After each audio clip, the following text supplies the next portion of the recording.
നിങ്ങളുടെ favourite shows ഇനി ഒരിക്കലും മിസ്സാവില്ല. ഇപ്പോൾ C5 കാണും നിങ്ങളുടെ ഫേവറേറ്റ് ഷോസ് തികച്ചും സൗജന്യമായി. ഇഷ്ടമുള്ളോണ്ടല്ലേ അവരങ്ങനെയൊക്കെ പറയുന്നത്. അത്തരം ഉപദേശങ്ങളൊന്നും വേണ്ടായേ. ഇവിടെ ഉള്ളവരുടെ ഉപദേശങ്ങൾ കേട്ട് തന്നെ എനിക്ക് ഭ്രാന്ത് പിടിച്ചിരിക്കുക. താൻ വെച്ചോ.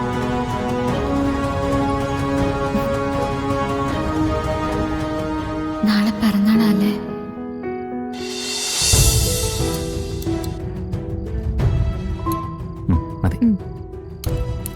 പ്രിയങ്ക മോൾ കൂടി ഇരുന്നൂടെ? അമ്മ വിളമ്പല്ലോ. അയ്യോ അത് വേണ്ടച്ചാ. അത് എത്ര പറഞ്ഞാലും ആ കുട്ടി കേക്കില്ല.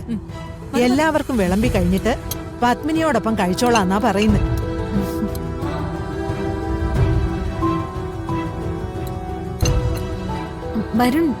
വരുൺ എന്താ കഴിക്കാത്തെ? ഈ കറി കുറച്ചുകൂടി ഇടാം.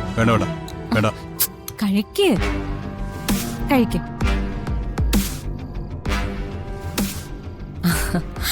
മോളെ, അത്ര സ്നേഹം കാണിക്കൊന്നും വേണ്ട. അവന്റെ തടി പെട്ടെന്ന് കൂടും. സംശയം ഉണ്ടെങ്കിൽ അമ്മയോട് ചോദിച്ചു നോക്ക്. വിവാഹം കഴിഞ്ഞിട്ട് 2 മാസം കൊണ്ട് എനിക്ക് കൂടിയത് 6 കിലോയാ.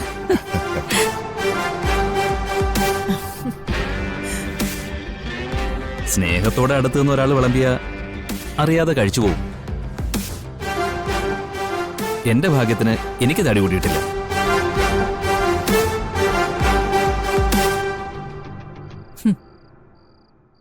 ഞാൻ വെച്ച് വിളമ്പിയില്ലെങ്കിൽ എന്താ? പിന്നീട് എല്ലാവർക്കും വെച്ച് വിളമ്പുന്ന അവസ്ഥയിലായല്ലോ. ഒരു നാളെ നിന്റെ ബർത്ത്ഡേ അല്ലേ? എന്താ പ്രോഗ്രാം? നത്തിങ്. നാളെ സാധാരണ പോലത്തെ ഒരു ദിവസം, അത്രേ ഉള്ളൂ. അതെങ്ങനെയാ? ഈ ബർത്ത്ഡേക്ക് ഒരു പ്രത്യേകതയില്ലേ? വിവാഹം കഴിഞ്ഞിട്ട് ആദ്യമായിട്ട് വരുന്ന ബർത്ത്ഡേയാ. ഇത് നമുക്ക് ഗംഭീരാക്കണം. വേണ്ടേ അമ്മേ? വേണം വേണം. എനിക്കൊരു അഭിപ്രായമുണ്ട്. നാളെ നമുക്ക് സദ്യ മതി. പായസം കൂട്ടിയുള്ള സദ്യ. ഇപ്പൊ തന്നെ ഇളയിടത്തിന്റെ റെസ്റ്റോറന്റിൽ വിളിച്ച് പറഞ്ഞേക്കാം. നാളെ ചിലപ്പോൾ അവർ ഓർഡർ എടുക്കില്ല. അങ്ങനെയാണെങ്കിൽ എനിക്കൊരു അഭിപ്രായം പറയാവോ? അഭിപ്രായം പറയുന്നതിലൊന്നും കുഴപ്പമില്ല, പക്ഷേ അത് മറ്റുള്ളവരെ വേദനിപ്പിക്കുന്നതാവരുത്. അയ്യോ, അത് വേദനിപ്പിക്കുന്ന കാര്യമൊന്നുമല്ല. എന്റെ അനിയത്തിയെ കുറിച്ചാ, പ്രിയങ്കയെ കുറിച്ച്.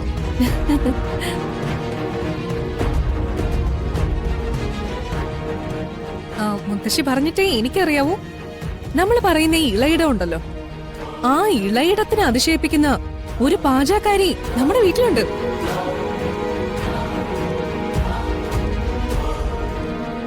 പാചകത്തിലെ ശുദ്ധാശുദ്ധങ്ങൾ പാലിച്ച് ആളുകളുടെ മനസ്സ് നിറയ്ക്കാൻ കഴിയുന്ന പ്രിയങ്ക.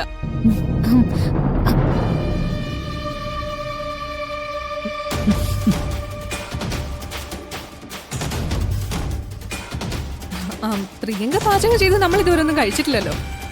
നാളെ പ്രിയങ്കയുടെ വക ഒരു സദ്യ ആയിക്കോട്ടെ. എന്താ പ്രിയങ്ക?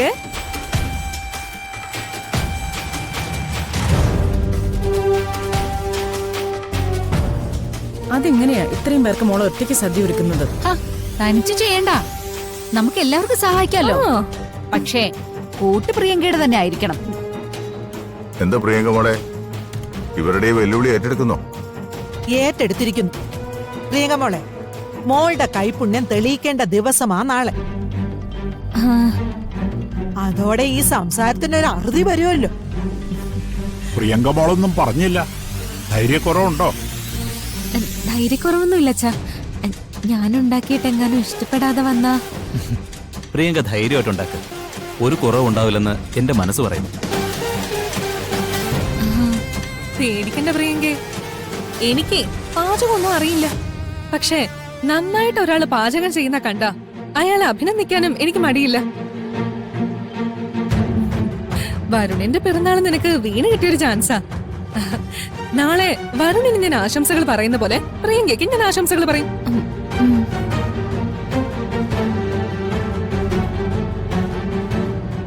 ഞങ്ങളെല്ലാവരും അഭിപ്രായം പറഞ്ഞു. വരുൺ മാത്രമൊന്നും പറഞ്ഞില്ലല്ലോ. ഞാനെന്ത് പറയുന്ന ചെറിയമ്മേ, നിങ്ങളെല്ലാരും കൂടെ ഒന്ന് തീരുമാനിച്ചോ?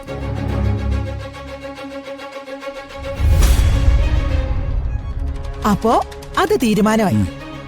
നാളത്തെ സദ്യ പ്രിയങ്ക മോളുടെ വക. ദേവനാരായണൻ തിരുമേനിയുടെ അടുക്കളയിലെ രുചി നമുക്കും അറിയാം.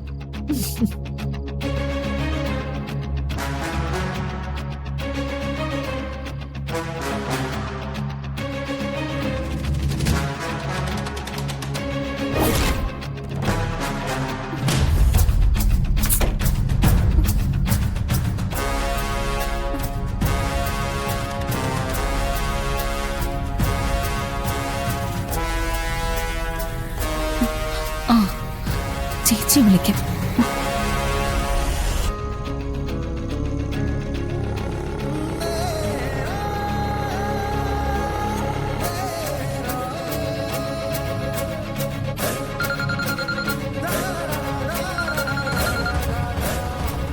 ഹലോ, ചേച്ചി, ഞാൻ പ്രിയങ്കയാ.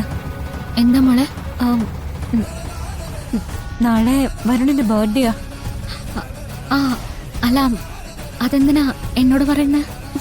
ഓ, പിറന്നാൾ അറിയിച്ചൊന്നും അല്ല. ഞാൻ വേറൊരു ആപത്തിൽപ്പെട്ടിരിക്കുക. ആപത്തോ?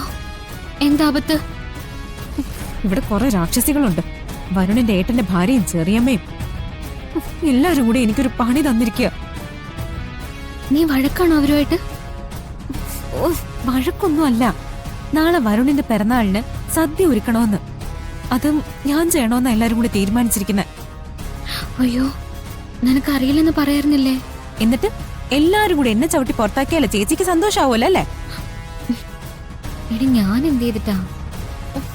ഞാനേ ദേവനാരായണൻ തിരുമേനിയുടെ മോള പാചകത്തിൽ വലിയ കൈപ്പുണ്യാണെന്നൊക്കെ ആ മുത്തശ്ശി ഇവിടെ വിളമ്പി നടക്കുമായിരുന്നു. അതാ കുഴപ്പമായത്. ആ പെണ്ണുങ്ങളാണെങ്കിൽ കിട്ടിയ അവസരം കൃത്യമായിട്ട് ഉപയോഗിച്ചു. ഇനിയിപ്പോ എന്താ ചെയ്യാ? എന്ത് ചെയ്യാൻ? ഞാൻ അടുക്കള കയറി എന്തെങ്കിലും ഉണ്ടാക്കിയാലുള്ള അവസ്ഥ അറിയാലോ. പിന്നെ കണിമംഗലം ആറ്റുവാശ്ശേരി തമ്മിലുള്ള ബന്ധം അവസാനിക്കും. നിനക്കെന്നാ വരുണിനോട് പറഞ്ഞൂടായിരുന്നോ? ആ വഴിയൊന്നും ചിന്തിക്കണ്ട. നാളെ രാവിലെ ഞാനേ എന്തെങ്കിലും പറഞ്ഞ് അമ്പലത്തിലേക്ക് വരാം. ചേച്ചി അവിടെ ഉണ്ടാവണം. എന്നിട്ട് ആ അത്യാവശ്യ കാര്യങ്ങൾ എനിക്കൊന്ന് പറഞ്ഞു തന്നാ മതി. അങ്ങനെ പറഞ്ഞതെന്ന് എനിക്ക് മനസ്സിലാവോ? ഇയാള് മലയാളത്തിലല്ലേ പറയുന്നേ? ആ, ഞാൻ മനസ്സിലാക്കിക്കോളാം. എന്റെ ദൈവമേ, നാളത്തെ ദിവസം എങ്ങനെയെങ്കിലും ഒന്ന് കഴിഞ്ഞാ മതിയായിരുന്നു. മോളെ, നീ ടെൻഷൻ ആവല്ലേ? ടെൻഷൻ ആവാതെ പിന്നെ. കുറെ ആളുകൾ നന്മ വിളമ്പിക്കൊണ്ടങ്ങ് നടക്കുവോ? മനുഷ്യനെ പെടാപ്പാട് പെടുത്ത. ചേച്ചി, ചേച്ചി നാളെ ഉണ്ടാവുമല്ലോ അല്ലേ? ഞാൻ വരാം. ആ, എന്നാ ശരി, നാളെ കാണാം. ഇനി പാതിരാത്രി ആവുമ്പോഴേക്കും വിഭവങ്ങളുടെ ലിസ്റ്റും കൊണ്ട് എങ്ങാനും വരുമോ എന്തോ. അതിനും മടിക്കില്ല നാശങ്ങള്. എടി, ഇഷ്ടമുള്ളോണ്ടല്ലേ അവരങ്ങനെയൊക്കെ പറയുന്നത്. അത്തരം ഉപദേശങ്ങളൊന്നും വേണ്ടായേ. ഇവിടെ ഉള്ളവരുടെ ഉപദേശങ്ങൾ കേട്ട് തന്നെ എനിക്ക് ഭ്രാന്ത് പിടിച്ചിരിക്കുക. താൻ വെച്ചോ.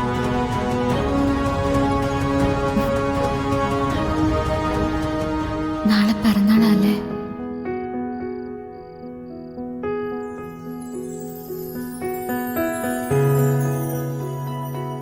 പിറന്നാളല്ല, കൊല്ലാനുള്ള ദിവസമാണ് നാളെ.